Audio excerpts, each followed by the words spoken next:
Frausto. ¿Cómo estás, querido Jorge? Muy bien, Adriana Buentello. Pues te ha dado 2 veces COVID, es gravísimo. Y yo Oye, también recomiendo un mezcalito sí, ¿verdad? tranquilo, sí, o un tecito calientito ya en la noche y uno duerme más tranquilo.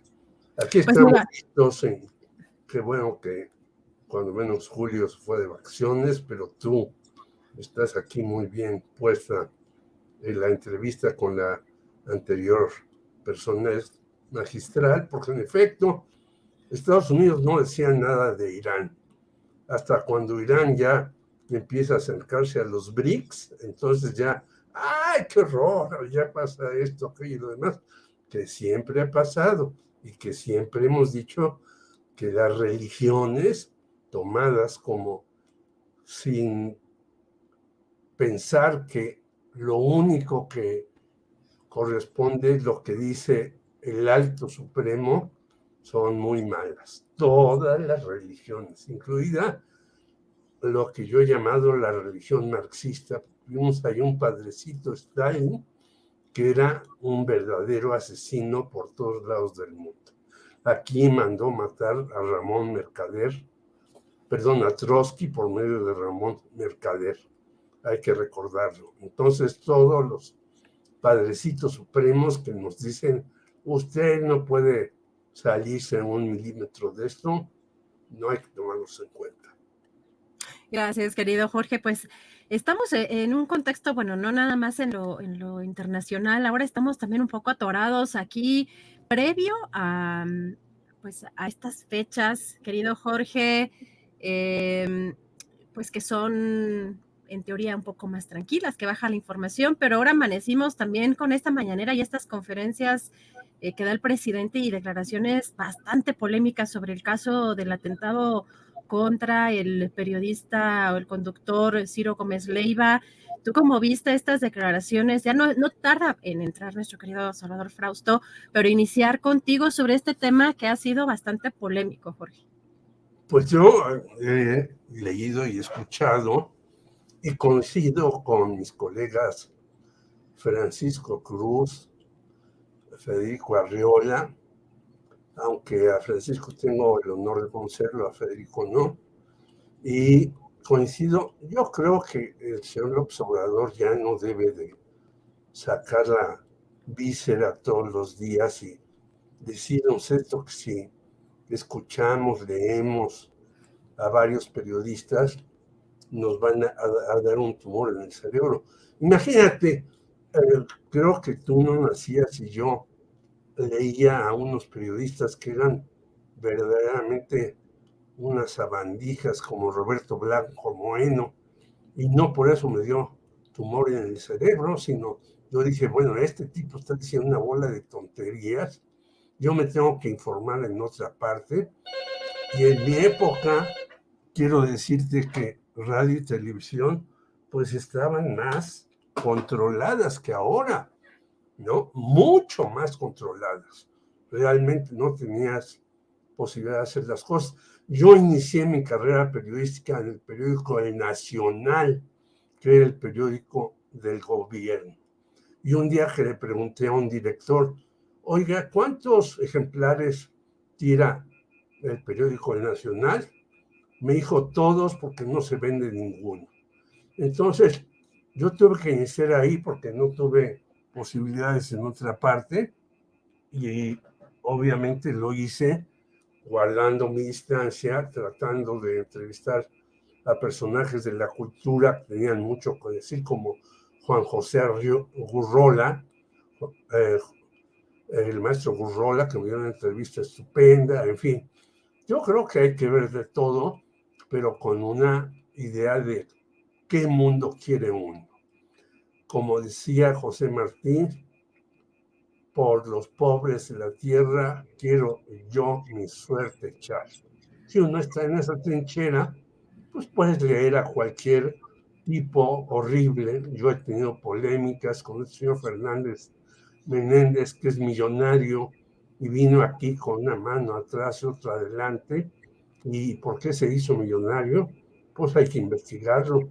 pero yo creo que hay que leer cosas sin que a uno le causen remordimiento, sino diciendo, pues señor, ¿por qué dice esto? Fíjate, con lo de Ciro coincidieron justamente en sus puntos de vista y no es una coincidencia, porque sí, Raimundo Rivera Palacio, Pablo Iriart y Jorge Fernández Menéndez.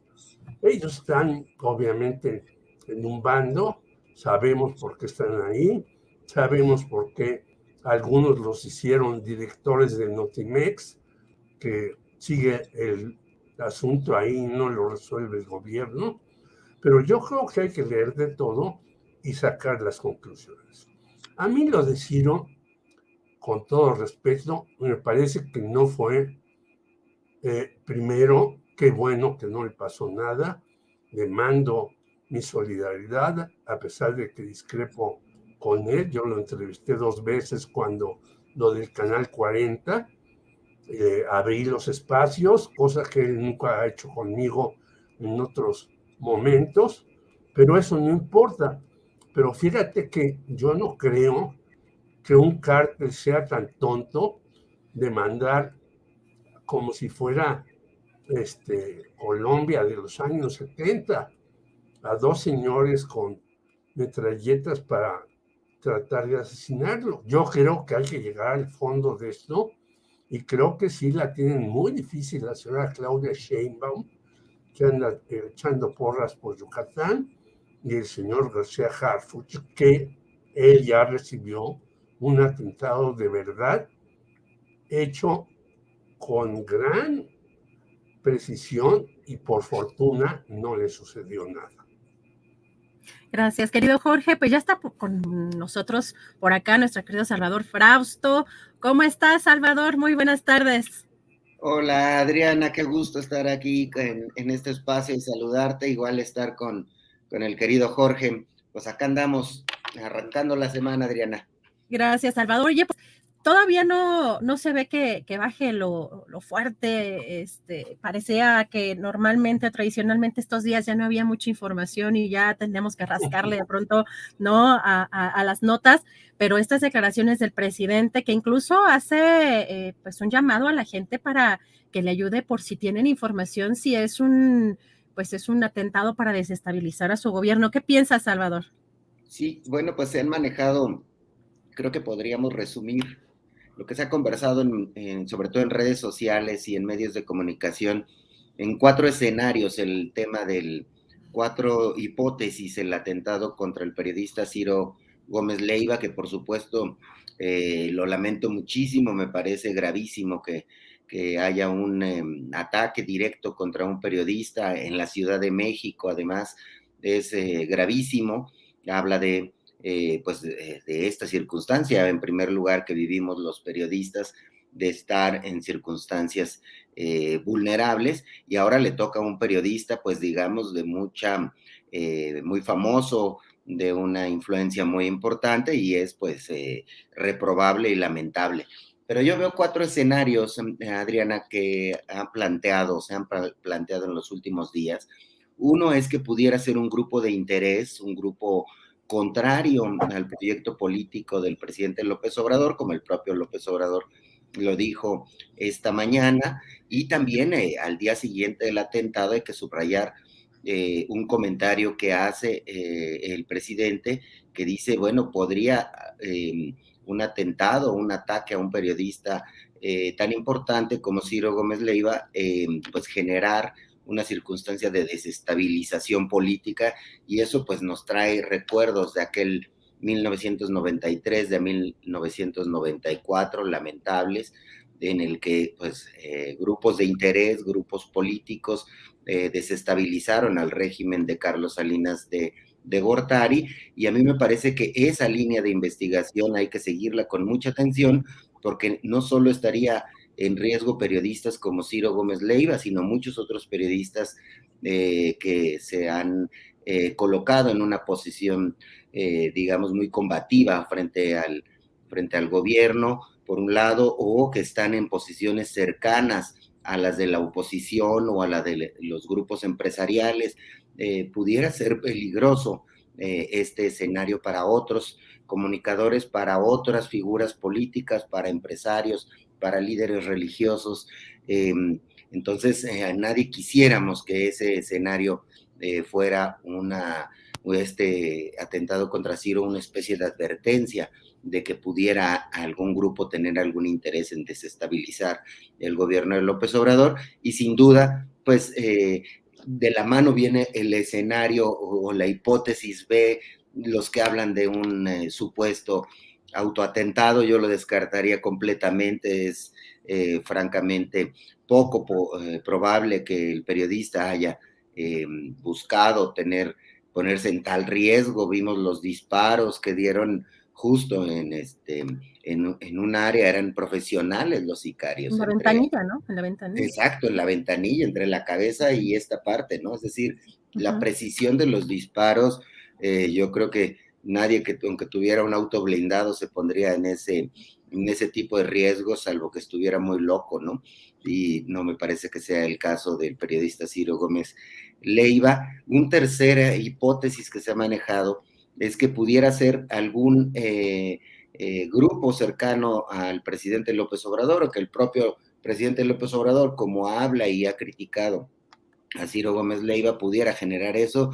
Eso pues es incongruente desde el punto de vista político, porque quien más se afectaría de un lamentable atentado que hubiera prosperado algo peor, hubiera resultado herido o incluso peor que eso, pues es el propio gobierno federal o el propio movimiento que respalda al presidente López Obrador. Entonces, un autoatentado o un atentado alentado desde el gobierno son asuntos, pues francamente, descabellados que no caben. Y el cuarto escenario que escuchaba, que lo comentaba mi querido Jorge, el tema de algún grupo del narcotráfico, pues tendría que ser solamente por un tipo de aviso, porque sí se ve que los sicarios fueron profesionales, pero si fueron tan profesionales, seguro advirtieron que Ciro, que su camioneta estaba blindada. Entonces, en ese caso tendría que ser un asunto en el que fuera un aviso para el periodista, un aviso en el cual le estuvieran diciendo no te metas en tales asuntos, y revisando la cobertura reciente que ha hecho a partir de sus plataformas de radio y televisión, pues ha tenido una cobertura crítica sobre personajes. Se ha mencionado al Tucán. Yo agregaría a la cobertura que hizo en el caso del Fresa, estos ejecuciones que hubo en la región del Durazno, y este personaje, el Fresa, que ha sido muy desafiante en sus videos, en sus mensajes, etcétera. Pues habría que poner atención, y las autoridades seguramente estarán en eso. García Harfuch y el gobierno de la Ciudad de México seguro están buscando responsables, pero habrá que llegar al fondo, porque no es bueno dejar con dudas este tipo de asuntos, y más en un país en el cual los atentados contra los periodistas son muy frecuentes y pudieran ser tomados como carne de cañón, como carne política, para atacar a uno u otro grupo de poder. Entonces, habrá que llegar hasta el fondo. Hay una gran responsabilidad ahí del gobierno de Claudia Sheinbaum para dar resultados pronto y que se aclare qué fue lo que pasó en el atentado contra Ciro Gómez Leiva. Así es, gracias, Salvador. Jorge, y efectivamente le encargó la investigación el presidente a la jefa de gobierno y dijo que pues incluso hizo ese llamado a la gente, que si sabría de algo o si supiera de algo, que fueran directamente con Ernestina Godoy a la Fiscalía de la Ciudad de México. ¿Cómo ves este llamado, sobre todo en estos escenarios que plantea y que ya ha comentado también Salvador Frausto? Pues yo creo que tendría que hacerlo realmente en serio, a fondo. El análisis que hizo Salvador, yo comparto gran parte de él, o casi todo, porque es cierto, se abren 20 hipótesis y demás, pero yo tengo una duda muy grande, ¿no? Porque tenemos el asesinato de las 4 mujeres y del periodista de la Narvarte, en donde ya hay un video en Netflix. Y bueno, la Fiscalía de la Ciudad de México no ha avanzado ahí. Y yo creo que ahora sí tiene que ir a fondo en eso y también retomar lo de Rubén Espinosa, Nadia Vera y las 3 muchachas que fueron asesinadas en Narvarte, donde se nota que hay hoyos terribles. Y yo te quisiera decir que a veces los periodistas, a mí me tocó investigar con otros compañeros el asesinato de Manuel Buendía, y a veces los periodistas llegamos a las procuradurías y le decimos, oiga, pues no he investigado por acá, ¿qué onda? ¿No? Ay, es que se nos pasó, no sabíamos, inventan 20 cosas. Yo creo que la Procuraduría de la Ciudad de México de veras debe ir a fondo, no solamente en el caso de Ciro, sino en el anterior caso que ya mencionaba yo de Rubén Espinosa, Nadia Vera y las 3 muchachas, que ya hay insisto, un video de Netflix que nos muestra cómo hay hoyos, cómo participaron más personas que ni siquiera las han citado a declarar y cómo parte de los asesinos, si fue así, yo no he leído completo el asunto, bueno, ya están algunos en la cárcel, pero otros pues andan muy tranquilos y vivimos una situación en donde hay que condenar el atentado a Ciro Gómez Leiva y hay que solidarizarse con él y que qué bueno que no le pasó nada, hay que protegerlo a él y a su familia, pero tenemos muchos más que siguen impunes.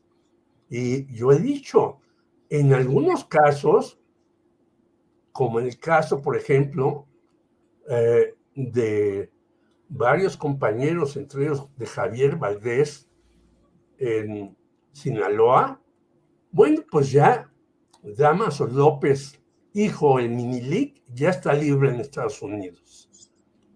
¿Y por qué no pide la justicia mexicana que lo traigan para juzgarlo aquí, no solamente por la muerte de Javier Valdés, sino por otras muchas tropelías que hizo este sujeto y el papá?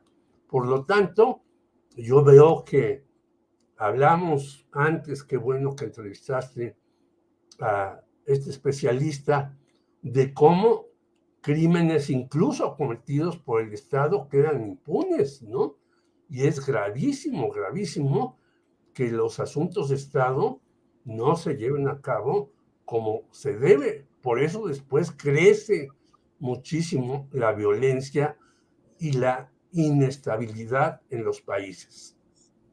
Gracias, Jorge. Y justamente la inestabilidad en los países, Salvador Frausto, vemos a diferentes grupos de presión en diferentes momentos, pero particularmente cuando hay este tipo de agresiones en contra de periodistas, que vemos, como en el caso de la Iglesia, pronunciarse y culpar al presidente Andrés Manuel López Obrador de pues, la polarización. Señalan, por ejemplo, en un comunicado en su editorial en este domingo, el Centro Católico Multimedia, las acusaciones desde la tribuna del poder abonan a propiciar un clima que a nadie conviene. La apuesta es por la polarización. ¿Qué opinas de pues estos pronunciamientos o estos grupos de poder que salen, de presión que salen en estos momentos?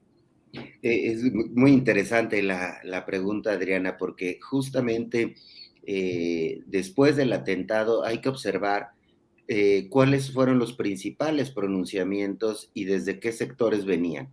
La Iglesia tardó un poco en reaccionar, pero las primeras reacciones fueron desde la oposición, más concretamente desde personajes ligados al PAN o militantes del PAN, que inmediatamente asociaron el discurso de la polarización con el atentado contra Ciro Gómez Leiva, en lo cual se necesita un trapecio con 2 vueltas para llegar de una cosa a la otra, porque no es lo mismo criticar o generar una posición crítica sobre tus adversarios, que es lo que ha hecho López Obrador y que evidentemente nadie podemos negar que ha cultivado discurso que tienden a polarizar las opiniones, a que cada quien se coloque en un extremo de la discusión pública y de la discusión política, pero de ahí saltar a decir que fue responsabilidad del presidente el atentado contra el periodista, pues es un salto de trapecios imposible, que no se puede documentar de ninguna manera. Entonces vimos ahí a los articulistas vinculados a la oposición, a los articulistas y opinadores vinculados a grupos empresariales, y finalmente este capítulo que tú mencionas, a la iglesia que está vinculada a estos mismos sectores, cercana a culpar al presidente o a que una parte de la opinión pública refuerce su idea de que esas críticas que el presidente hace a ciertos comunicadores, a ciertos opositores o a ciertos grupos empresariales pudieran ser la razón del atentado. Eso no cabe en ninguna racionalidad. Si fuera así, pues sería un caso como el de un seguidor loco que va y trata de pegarle a un comunicador o trata de sacar un arma poco profesional contra una figura pública. De eso no fue lo que ocurrió. Lo que ocurrió es que alguien con dinero contrató a sicarios, alguien con dinero, subrayo, contrató a sicarios y planearon muy bien la huida, porque si nos fijamos la motocicleta, hay un coche que detiene el avance de la camioneta donde venía Ciro Gómez Leiva. Y luego la motocicleta, eran 2 personas, disparan con profesionalismo de sicarios, pero después, en unas tomas más adelante, ya no va el segundo, la persona que disparó, solamente el conductor de la motocicleta. Llegan las últimas pistas que se tienen hasta el momento, según las autoridades, fue cuando entran al Estado de México. Entonces, hay ahí una logística profesional que implica dinero detrás.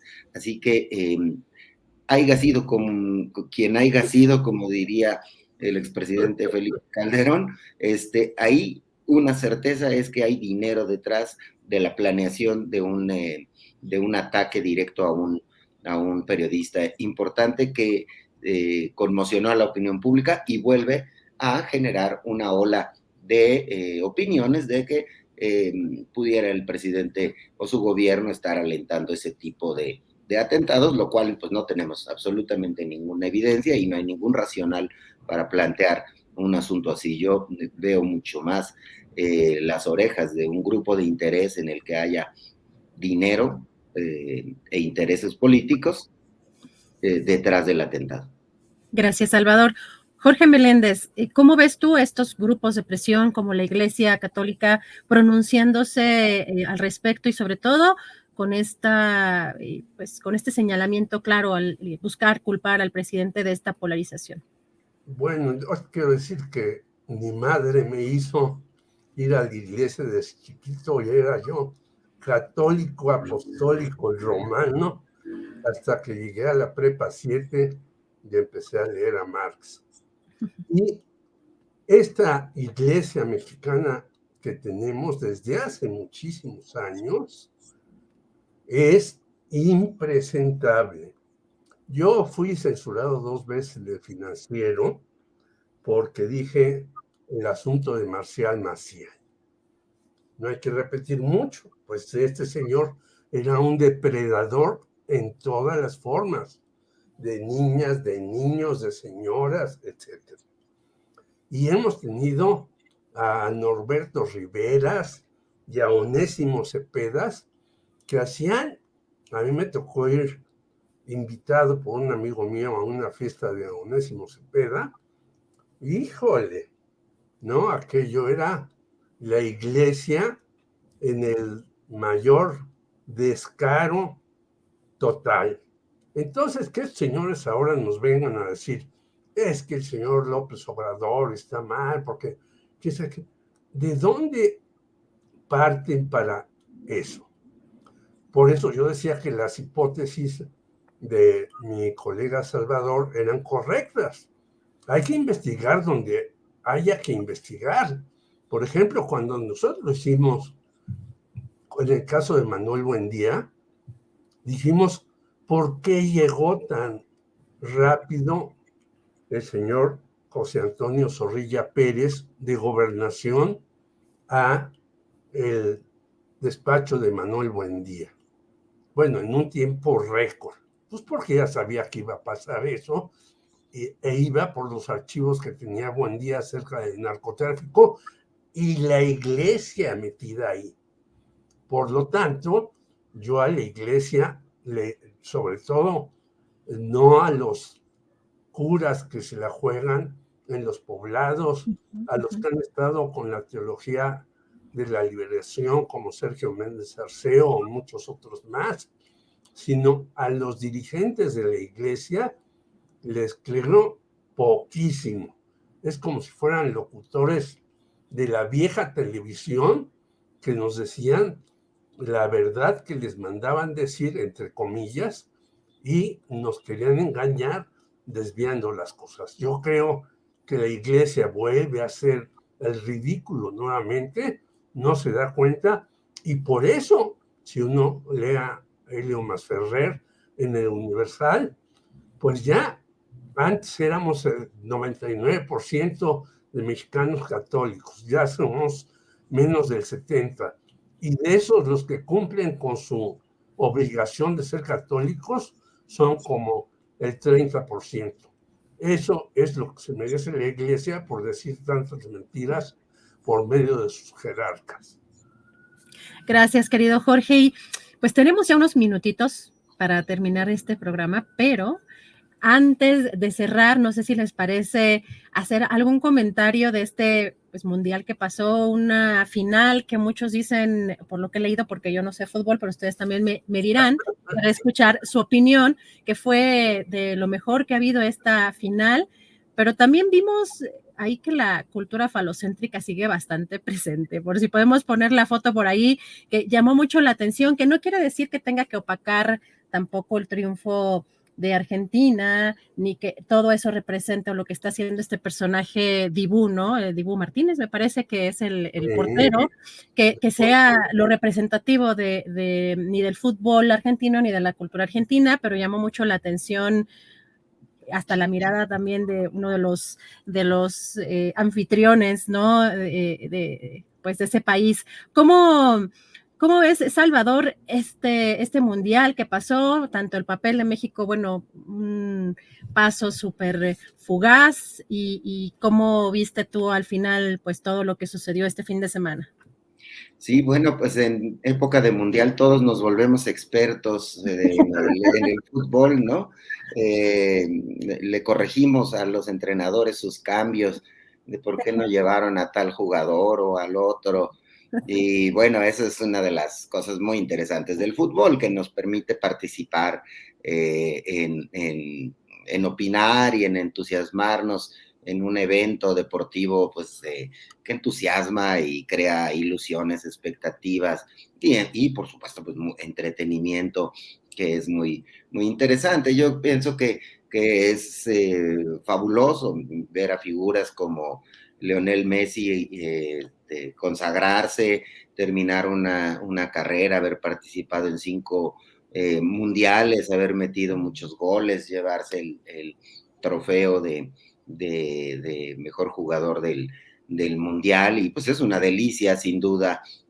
No soy experto, pero soy mirador de fútbol estándar, digamos, y es una delicia verlo jugar, igual al futbolista Mbappé de Francia, es fenomenal, ¿no? Metieron 3 goles Mbappé y 2 Messi en esa final, fue muy emocionante, y en lo deportivo, pues que quedó muy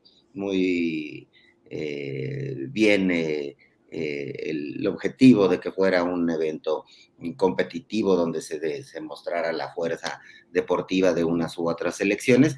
Y estos eventos, caray, qué vergüenza, ¿no? El señor el portero Martínez, que además, qué gran portero, y detuvo ahí, es clave en el triunfo, y que tenga estas expresiones falocéntricas, groseras, que son asuntos que envuelven al mundo del fútbol y al mundo del deporte, y que poco a poco han ido disminuyendo, como recuerdan esta discusión sobre el grito homofóbico Claro. en los estadios, que sigue ocurriendo, pero cada vez con menos frecuencia, o que había números prohibidos que usaran los futbolistas porque representaban que eran gays, ¿no? Y que eso pues va saliendo de circulación, ya cada vez ocurre menos. Los futbolistas franceses ahora en el vestidor cantan canciones identificadas con la comunidad gay con mucha naturalidad, y es parte de sus festejos.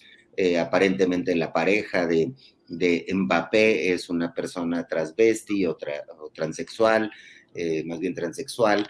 Entonces, ese tipo de asuntos nos va haciendo una sociedad más tolerante, se va incorporando al mundo machista del fútbol elementos de mayores libertades y de mayores igualdades, y es lamentable que veamos a este portero haciendo ese tipo de señas, pues es fatal. Y para redondear mi asunto, yo quedo, nos quedó a deber la selección mexicana, no pasó ni a la segunda ronda. De este lado, en lo periodístico, tengo la curiosidad de por qué siempre perdemos los mexicanos, por qué no avanzamos, por qué no, si hay ahí algún asunto que tenga que ver con la mentalidad, con la psicología, con ese tipo de asuntos. Y en los próximos días les vamos a ofrecer en Milenio un reportaje de esta naturaleza, en el que buscamos razones de por qué nuestros deportistas, que muchas veces hay muchos que triunfan en el extranjero, que están deportivamente son muy competitivos, y que en los momentos clave fallan o fallamos en esas circunstancias. Entonces, bueno, pero me quedo muy contento con el Mundial, disfruté ver los partidos, y bueno, pues qué padre que el siguiente Mundial va a ser en Norteamérica, en México, Estados Unidos y Canadá. A ver qué tal nos va para entonces. Muchas gracias, Salvador. Jorge Meléndez, ¿somos el país del ya merito? ¿Del ya casi? No. Primero me acaba de sorprender Salvador, que dice que no sabe de fútbol, nos dio una cátedra. Yo haría 4 o 5 apuntes. Primero, la sentencia de Manuel Seide, que tiene decenios de años, los ratoncitos verdes seguimos siendo los ratoncitos verdes. Y voy a decir por qué. Porque estos los han manejado las televisoras y se han sumado ahora FEMSA y CEMEX. Mientras en Argentina hay decenas o cientos de clubs que los manejan las comunidades, aquí seguimos amarrando las cosas. Mientras el fútbol no sea algo que les dé solamente dinero a las televisoras y a estas empresas, no avanzaremos para nada.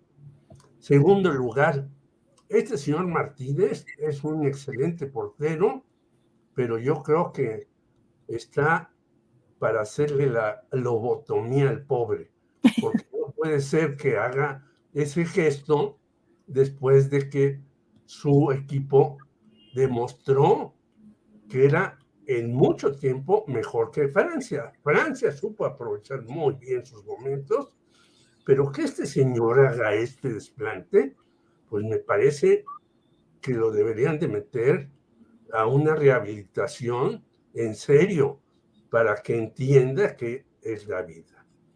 Y finalmente yo creo que ha sido una de las finales mejores que yo he visto. Yo ya veo poco fútbol, veo otras cosas, más fútbol americano, aunque estoy decepcionadísimo nuevamente de mis Dallas que perdieron ayer. Estoy de verdad súper decepcionado por lo mismo que sucede en el fútbol mexicano. Mientras este señor Jerry Jones siga siendo el dueño de los Dallas, ese equipo no caminará.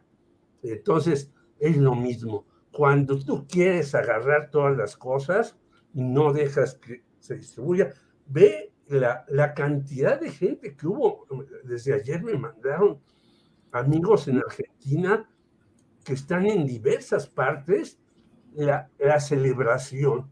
¿Y por qué es celebración? Porque es una celebración de todos, aunque Messi le encabece. Y finalmente les voy a mandar una fotografía que me mandaron interesantísima.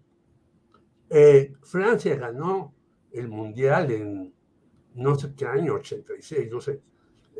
Y tú ves a los franceses y la gran mayoría de los franceses son, digamos, de tez blanca. El equipo actual francés son de tez como nosotros o más oscura. Quiere decir, pues, que los jugadores, y por eso la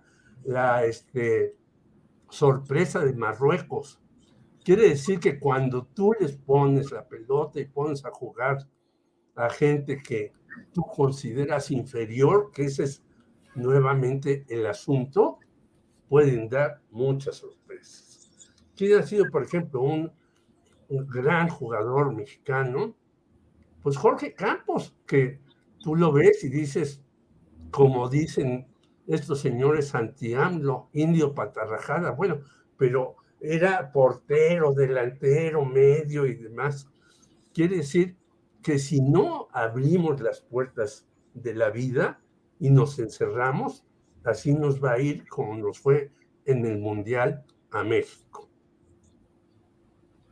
Gracias, querido Jorge. Pues es un postrecito. Yo les recomiendo invitación, ida a cantina, algún anuncio, algún trabajo especial que piensen sacar, cualquier cosa que quieran decir para cerrar esta transmisión. Querido Salvador.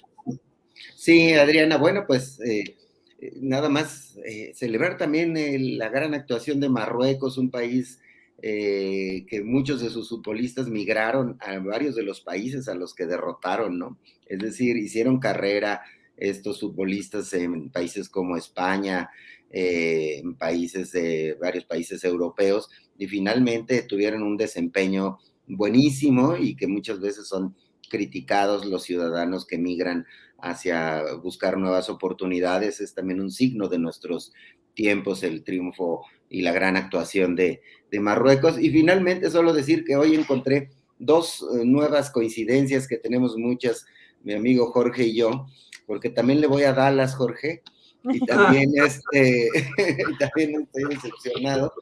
Y también fíjate que también fui católico de adolescente y ya por la prepa y hacia la universidad por culpa de Marx, ya que veía que alguien por ahí ponía un comentario sobre ese tema, por culpa de Marx y de Althusser, dejé de ser practicante católico y me volví sospechosista. Sospecho que puede existir Dios y a veces sospecho que no. Estamos igual. Gracias. Gracias, Salvador. Gracias, abrazos a ambos. Buenas Gracias, Salvador. Jorge, a ver tu postrecito. No, yo solamente agradecerte, lo haces muy bien, la tos a veces llega inesperadamente, pero sí, insisto, o un mezcalito ahora en la comida y un té de jengibre y otras cosas en la cena para que estés todas estas 2 semanas que estaremos contigo muy contentos y felices, y también diciéndole a Julio Astillero que descanse porque parece que no trabaja. Yo creo que para las 5 de la mañana se acuesta a las 12 de la noche. Entonces, y luego de repente se me aparece, es que acabo de hacer una entrevista con no sé quién. Digo, bueno, ¿a qué horas descansa este señor? Que descanse, que la pase rico con su familia, con todos, y un abrazo a mi querido Salvador, y un abrazo también muy grande a ti, Adriana. Estaremos la próxima semana comentando lo que pase y esperando a ver qué pasó con el caso Ciro Gómez Leiva. Así es, Jorge. Muchas gracias, Salvador. Jorge, pues un abrazo, por supuesto, para ustedes y para toda su familia. Gracias por este año. Todavía tenemos mucho que recorrer, pero pues nos vemos el próximo lunes y mientras tanto, para ustedes, para su familia, mucha salud, muchos apapachos, que pasen una excelente Nochebuena y una excelente Navidad. Y por acá nos andamos viendo, Igual Salvador. por allá, para ti, para Salvador. Igualmente, Y para abrazos. el demás equipo que son los que nos soportan en nuestras cosas erróneas. Gracias a todos. Gracias, Jorge, Salvador. Un abrazo. Muchas gracias.